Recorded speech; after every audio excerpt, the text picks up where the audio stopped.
so my talk is going to be looking at bats and why their immune systems are super weird. So quick disclaimer before we start. I study viral immunology here at UBC, but my research focuses more on understanding the human immune system and how viruses interact with it. The reason today I'm giving a talk on the immune system of bats is simply because I think bats are really cool, and hopefully by the end of the talk you will as well. And so for the outline today, I'm just going to provide a little brief overview of bats as a mammal, what they eat, why they live, and their general traits. And then we go through viruses, specifically the overall goal of viral infections and viral replication, and why viruses often cause diseases. I'm going to briefly go through the evolution of flight specifically in bats, and then with that background information, we'll explore why bats' immune systems are so unique and how they interact with viral infections. And ultimately, we'll be learning about why the evolution of mammalian flight led to the COVID-19 pandemic. So, bats are an incredibly unique mammal because they are the only mammals capable of powered flight.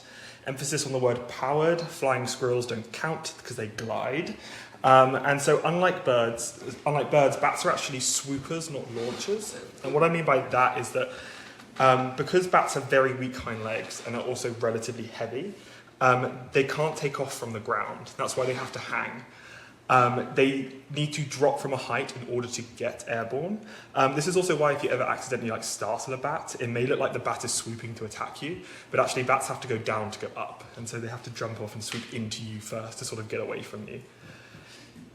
So the classification of bats, or in terms of more specifically their taxonomy.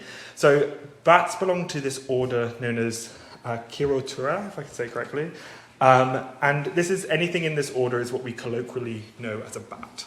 So anything that falls under this thing is something that we would call a bat. And bats actually are one of the largest mammalian species. They're incredibly successful organisms.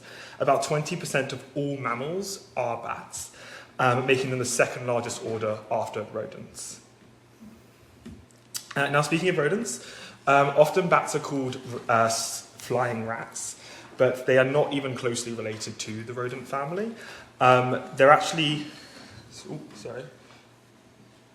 the genome studies and analysis studies have shown that bats are actually more closely related to other larger mammalian species, including things like whales, cows, as well as humans. Bats also are very famous for their use of echolocation. So echolocation obviously works by this concept of bats producing a sound. Bats create this ultrasonic sound from their larynx. The sound waves then bounce off objects and then return to the bats. Then returns to the bats in their ears, where they're able to pick up this signal. They then have a specialized part of their brain that then processes this information, allowing bats to navigate their environment. This is incredibly useful for bats as they're nocturnal animals and therefore allows them to navigate in the dark. And now, the vast majority of bats rely on echolocation, specifically the insect hunting variety of bats. However, fruit bats have actually instead evolved highly sensitive and functional eyes that rely more on vision than echolocation as well. Now, diet. Diet of bats really depends on the species. Bats either eat insects or they're fruit eaters. Now, yes, some bats do consume blood. There are only 3 species of vampire bats that have been classified so far, out of the over 1,400 identified species, and these will feed on blood specifically from things like livestock and cows, but they do not feed on humans. Now, based on their diet, bats are particularly crucial for ecosystem management in 2 key areas. The first one is insect control. For example, a species of bat known as the little brown bat, which is the most adorable name for a species of bat, can eat around 1,000 mosquitoes in an hour. But also, bats are really important pollinators, and bats are the primary pollinators for many types of plants, particularly the agave plant, which is the plant, of course, that we use to make tequila. Researching this was really cute because the agave plant has really evolved all these specific traits to specifically attract bats, aside from other pollinators in the region, such as bees and hummingbirds. So specifically, their flowers bloom at night instead of blooming in the day. They produce a musky scent rather than a sweet scent to attract bats. They also have these very pale flowers that makes it easier for the bats to identify the flowers in moonlight compared to sunlight. They also have a really strong stem, which allows them to support the weight of a bat. So not only are bats essential for maintaining insect populations, but they're also essential for maintaining my happiness in terms of tequila. But, so global distribution of bats. So bats are found on every single continent around the world except for Antarctica, with the highest density of bats being around the equatorial regions. This is mainly because of food supply. Bats globally eat fruit or insects, and so these really explode and are more populous in warmer environments. Bats tend to migrate. Those bats that are found more further from the equator tend to migrate to and from the equator, but those that don't migrate actually hibernate in the winter as well. Okay, cool. So that was a bit of background on bats, and so now I'm briefly going to talk about flight, and specifically mammalian flight as well. So the idea being is that early bat ancestors were likely these small sort of mammals that lived in trees, and they would jump from the tree to try and grab insects that were flying. Over time, this led to the adaptation of gliding, which then eventually led to the adaptation of flying. This is the idea here. Now, because they are mammalian, bats' wings are actually just essentially the same as our arms. They have all of the same sort of bones in terms of they have an elbow, they have the forearm, and they have the hand. And what really happens is that coming from the four fingers, they just sort of extend all the way out, and then webbing attaches between all of them, creating this wing-like structure. What's really cool about bat wings as well is like unlike feathers for birds, which are functionally dead tissue, the same as like hair is functionally dead for us, is that bat wings are actually made of living tissue, more like skin as well, which helps with their thermoregulation. So flying is an incredibly exhausting and energy-consuming activity. Bats have actually one of the highest metabolic rates compared to other animals, specifically a term known as a basal metabolic rate, which refers to the rate in which an organism consumes energy, which is essentially just like its calorie usage. Now, with enough training, a human is able to double their metabolic rate during like an all-out sprint. Cheetahs, which are the fastest land animals, can increase their BMR by 4-fold, and then there are bats. Actually, does anyone want to guess what the metabolic rate for a bat is? How high it can get?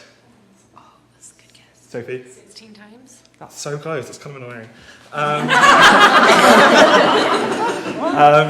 So yeah, bats can actually increase their metabolic rate by 15-fold, which is the highest metabolic rate increase of any animal, showing how energy consuming flight is. Thanks, Sophie. And so this creates a huge problem for bats, is that their metabolic rate generates a huge amount of heat. So bats can actually reach up to 44 degrees Celsius, which in humans, this would be lethal. Just for context, at 41 degrees, you would have to be, if this was you being a human, you'd have to be hospitalized for critical heat stroke, and 42 degrees is pretty much essentially considered a death sentence in humans as well. So 44 degrees, the fact that bats are able to tolerate that is insane. Also, the upper limit of mammalian body temperatures is 45 degrees C, which is also the threshold for bats as well. So by just flying, bats are very dangerously close to this limit. And to manage this, bats have evolved several mechanisms to limit other physiological processes that also generate heat, to avoid excess heat production. Predominantly, they limit inflammation and the fever response as well. So before going a bit more into the bat's immune system and sort of how it works with this inflammatory response, I'm just going to go a little detour and explain how sort of viruses operate, and also in the context of bat viral infections as well. Now, like all mammals, bats are highly susceptible to viral infections. What's interesting, though, is that many bat-borne viruses cause many outbreaks in humans, and it's a disproportionately high amount of recent viral outbreaks actually come from bats as a source. Now, this slide here obviously points out some of the major outbreaks in the last 30 to 40 years. Some notable examples include the Ebola virus, which broke out in West Africa in the 80s and we've seen consistent outbreaks ever since. And of course, the SARS-CoV-2 virus. This is obviously the causative agent of the COVID-19 pandemic as well. So I feel like sometimes people sort of misunderstand the overall goal of a virus. The goal of a virus is very simply just to replicate. By infecting a host cell, such as a human cell, the virus hijacks the cellular machinery and then uses that machinery to produce more virus. However, our body and our immune system is trying to stop us from doing that, trying to stop the virus from doing this and prevent it, because in the process of replicating, the virus can either destroy the cell or it just drains our energy and drains our resources in order to make this sort of parasitic compound. So to survive or to continue to replicate, viruses have evolved ways to evade these basic antiviral defenses, being the immune response as well as inflammation. But also, our immune systems, particularly in humans, are really effective at dealing with viral infections. And so once our immune system mounts a significant response against it, the virus needs to be able to find a new host so it can keep on replicating, and therefore viruses have to be able to transmit between hosts as well. And so this is sort of the idea here, is that viruses simply just want to pass down between hosts to endlessly replicate and endlessly produce more virions. But viruses don't want to kill you. There is no goal of the virus to actually kill its host, because if the host dies, then it can no longer use that host to replicate.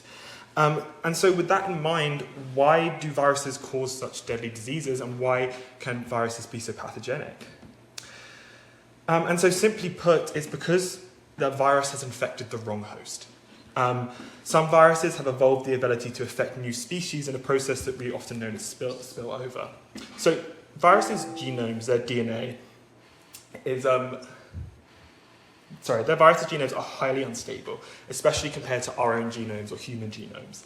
So in humans, mutations are incredibly rare, and if we do have any mutations or any breaks to our DNA or alterations in our genome, we have lots of DNA repair mechanisms to help fix these mistakes. In contrast, viruses, particularly coronaviruses, which are the family in which COVID-19 belongs to, have a very unstable genome and have very high mutation rates.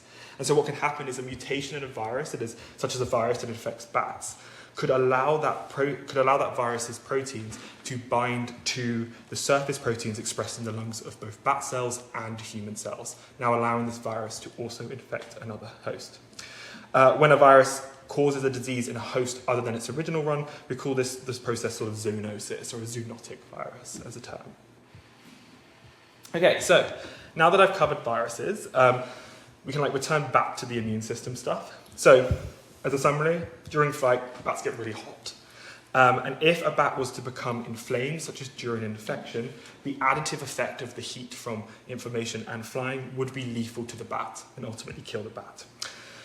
But bats are incredibly reliant on flying. They can't just walk around to scavenge for their food. They rely on flight for all types of locomotion. And if they aren't able to fly for a prolonged period of time, they simply just starve to death. And so to avoid this, bats have adapted their immune systems to avoid being overwhelmed by their own inflammation and avoid body heat, but also to prevent infections from overwhelming them as well. And they do this through two ways. First of all, they actually dampen their own immune response, making it more difficult for bats to become inflamed. And it means that they require a lot more stimulation from a pathogen or a virus in order to produce an inflammatory response. Secondly, they massively upregulate antiviral factors. These are sort of proteins in the cell, and it makes bats highly effective at preventing viral replication. Now, these two things together might sound a bit paradoxical, but I'll explain how bats sort of balance this process.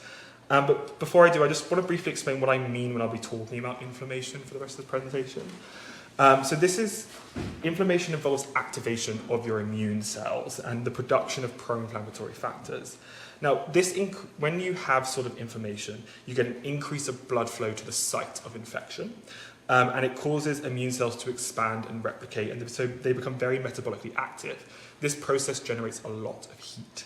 Now, inflammation can happen on a local or a systemic scale. For example, if you get a bug bite, you can get it on a very local scale, and you get a small inflamed and hot region around the bite. Or it can happen on a systemic scale. For example, when you have a cold or a flu, you get that full fever and that full sweater response as well. Now, although inflammation itself does generate heat, your body actually intentionally rises your body temperature as well, known as something as the fever response. Basically, at higher temperatures, your immune cells work faster. And so they're able to clear out pathogens quicker. Higher temperatures also interferes with pathogen replication as well. And so these higher temperatures are more beneficial. But this also shows the real benefits of increasing temperature and inflammation.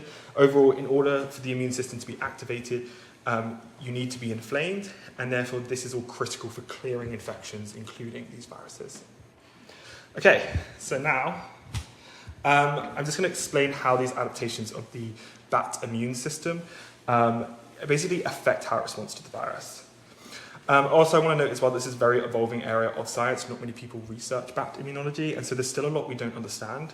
Also, a huge amount of what we think we know and theories come from sort of looking at the genetic background of bats and comparing it to humans and see how that can result in different functional differences as well. Okay, so walking through this, when a virus infects a bat cell, the cell isn't very good at actually recognizing that it's infected. Molecular analysis pathways have shown that many species of bats have mutations in key proteins that recognize viral infections and produce pro-inflammatory markers. As a result, bats produce very few pro-inflammatory factors upon infection, meaning that the immune system isn't very strongly activated by viral infections in bats, and means that overall inflammation is minimized. However, obviously this is very dangerous for the bats themselves because inflammation is our antiviral response and stops these infections from overwhelming us.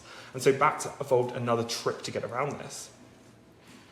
So to compensate for the weak inflammatory response, bats constitutively express this protein known as interferon alpha. And by constitutively, I just mean they constantly produce it all the time. Us as humans also produce this protein, but we only produce this protein at specific points. For example, once we become infected with a virus or our cells become stressed. But every single bat cell is constitutively producing this protein. And what this protein does is it drives an antiviral state.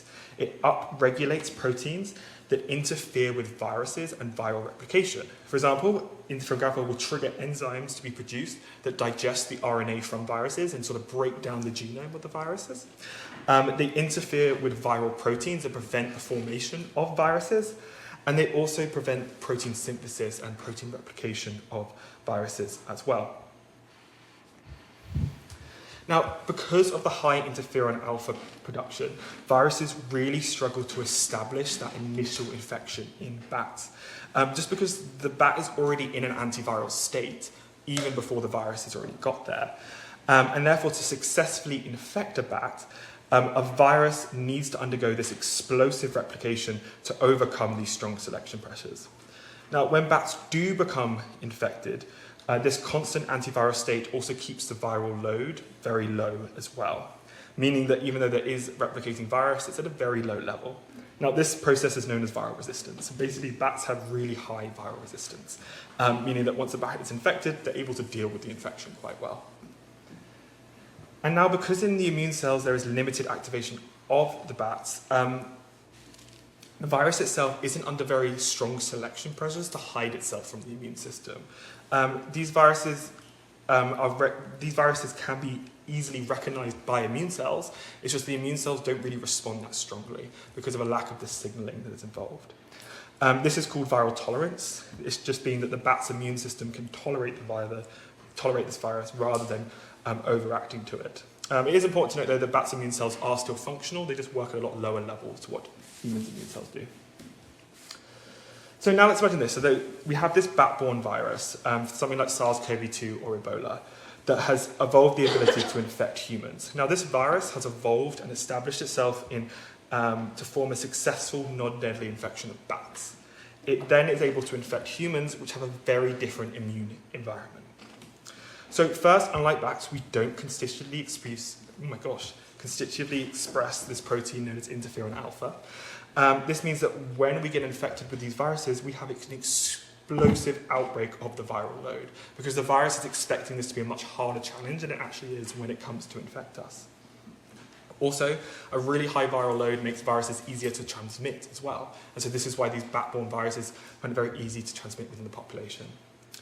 Now, secondly, our immune system mounts a really strong immune response against the virus, which is something the virus has never really had to deal with because it evolved in the context of a more anti-inflammatory bat. Now, compared to bats, therefore, we have absolutely no viral resistance to these viruses, and we have no viral tolerance either. And so the viruses have a big effect on us, and we react to them as well. Now, you might be wondering, well, isn't inflammation immune activation a good thing? Why would activating our immune systems be negative for us as the host?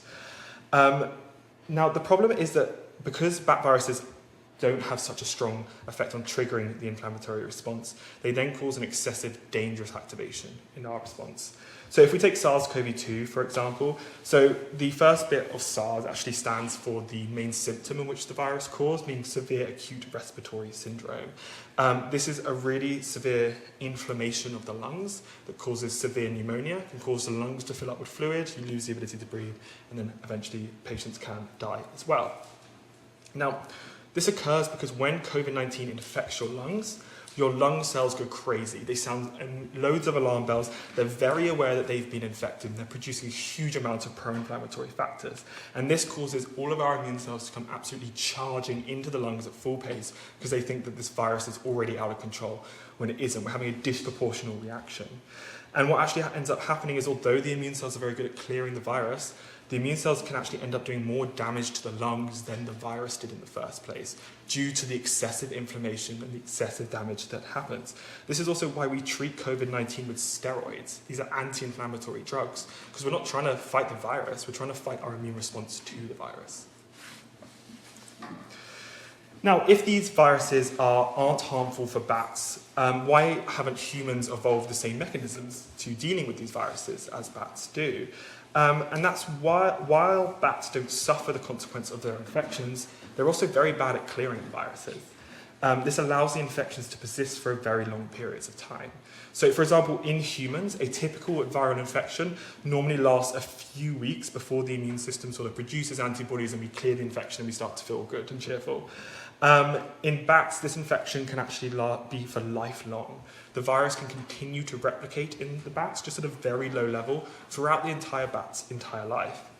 And this is mainly due to a lack of a strong immune cell activation, which is essential for viral clearance. Now, this also actually means that bats act as a constant reservoir for viruses. Now, for a virus, a bat is like prime real estate. It's like once they are able to successfully infect a bat, it stays in that bat for its entire life and it constantly replicates. However, as it's replicating, this increases the likelihood and the opportunity for mutations to occur as well in the bat genome. This allows these viruses to acquire new traits, to acquire new adaptations, including the ability to jump over and infect humans as well. And so this is what I mean by the title of the talk, and the idea that even though bats have this really unique immune system, the fact that they sort of work as these incubators for viruses is they give the opportunities for these viruses to develop into highly pathogenic and deadly strains. And so yeah, to summary so far, is that bats' antiviral defenses make them highly resistant to viruses. They form a limited immune response to avoid excess heat exposure from inflammation. This creates a selection pressure for viruses that produce very high viral loads that result in excessive replication when they infect their hosts, and they're really inflammatory as well. This is why that when they jump to humans in a very different immune environment, they can be incredibly deadly for us. However, bats are not just these factories for these awful world-ending viruses. Bats also have some amazing traits as a result that are actually being actively explored at the moment for their application in healthcare as well. So one of the really cool things about bats is that bats live for ages. So there is this general rule across mammals that as a mammal gets bigger, the longer it lives. However, bats actually go against this trend. They're shown in the orange dots on the left. They have a really small body size, but they have a disproportionately long lifespan for their size. Many bat species can actually live to 40 years old, compared to certain rats that are of similar size that only live to around 8 years old. So there's a huge difference. And also, if you did account for body mass, bats are actually the longest living mammals in the world in terms of that ratio as well. So why does this happen? Again, this all ties back to flight and the evolution of, the heat and the evolution of flight as well. So during flight, as I've said, bats produce a lot of heat, but their mitochondria, of course being the powerhouse of the cell, it also works overtime to meet the intense metabolic demands of flight. Now, as a side effect of this metabolic activity, bats produce really high levels of this compound known as reactive oxygen species, or ROS. Now, these are highly problematic. They're highly reactive and they can damage things inside the cell, including proteins, but also the DNA. And so they can actually destroy the DNA of the cell and cause the destruction of the cell. Now, to cope with this, bats have evolved additional mechanisms to resist the metabolic stress associated with flight. First of all, they've just developed antioxidants. These are things that can completely neutralize these reactive oxygen species. They've also upregulated and designed these quite elegant DNA repair pathways. So if they do get DNA damage, they are very good at effectively and quickly fixing any damage that does occur to their DNA. Additionally, they have a very active process known as autophagy. This is just how our cells recycle waste. And autophagy is really important for collecting and removing damaged DNA and damaged proteins. Our cells do this really cool thing that if there is a damaged protein, it can cause other proteins to become damaged in a cascading effect for some reason. And so by clearing this quickly, it prevents any stresses for the cell. But sort of as a side effect, while this system sort of evolved with the idea of like being able to handle the DNA damage associated with flight, it also helps bats manage the DNA damage from aging. And so fundamentally, aging is just caused by a loss of DNA. Specifically, it's a loss of DNA from the end of our chromosomes, just a region known as telomeres. And this occurs as our cells replicate through life, and so as we get older, we lose more and more of our DNA, and then this is how aging sort of develops. However, bats are able to maintain their DNA for much longer after replication cycles, which allows them to age more slowly. And this is all just an unattended side effect of the ability to fly. Now, beyond lifespan, bats have also developed resistance to certain other diseases as well, again, a side effect of this adaptation of flight.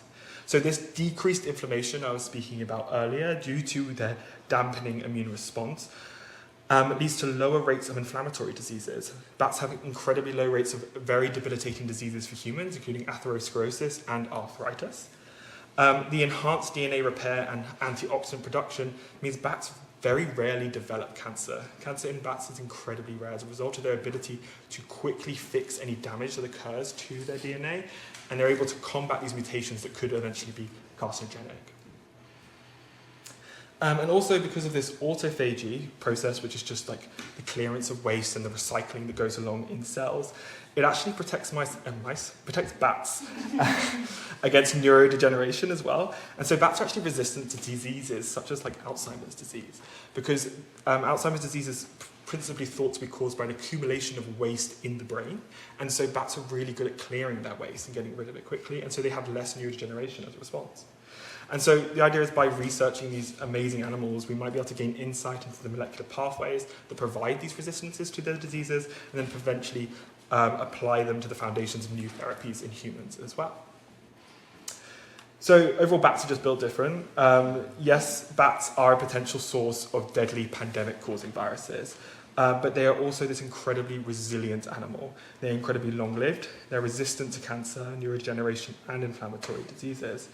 And this idea that bats might just be better than us. They have had this intense evolutionary strain caused by developing the ability to fly, that they've been put under such harsh selection pressures that they've developed a highly resilient physiological system and a highly resilient immune system. And as a result, they're resistant to many conditions that we aren't. But what do we do about this virus problem at the beginning? Now, this main issue can actually just be addressed by backing off. So the idea of like mass deforestation driven by the demand for land and resources to satisfy overconsumption in Western nations has increased the contact between bats and humans, increasing the risk for outbreaks. And so as we encroach on their habitat, we're increasing interactions between humans and bats. The reason I've highlighted beef here as well is because actually it's thought that the interaction between bats and livestock is what is really important for creating pandemic viruses. It's just the fact that the bats may share a food supply with the livestock. The viruses then mix and incubate in the livestock, and then have an easier time jumping to humans from the livestock in the first place as well. And so deforestation their habitat to create these places for livestock is really thought to be driving the formation of these pandemic viruses. Now, I want to highlight that the world needs bats. There was a lot of suggestions after the COVID-19 pandemic about culling bat species that are particularly associated with holding these highly virulent viruses, particularly certain fruit bat species. However, this has been widely established within the scientific community that this would be a terrible idea. Bats are pillars of global ecosystems. We've spoken about this before. They're pollinators for countless trees and plants. They're also natural pest controls. They keep insects populations in check, particularly mosquito populations in equatorial regions, which are vital for protecting vegetation as well as crops as well from other insects. Also, from a more human-centered perspective as well, bats' physiology could hold the key to many advancements in healthcare, from increasing the lifespan of humans to also treating cancer as well. But bats are also facing huge challenges themselves at the moment due to deforestation leading to mass habitat loss as well as a decline in their food supply. Over 30% of bat species are now endangered.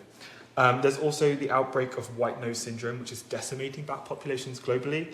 This is a fungal disease which bats aren't as good at dealing with, but they thought that actually the spores for this disease have actually been carried by humans who go cave exploring, and they bring the spores from the outside into the caves that are then able to infect the bats. And the bats basically have no defenses against this infection, and so it's killing millions of bats each year. But yeah, overall, thank you for listening to my talk. And if I have any questions. Yeah.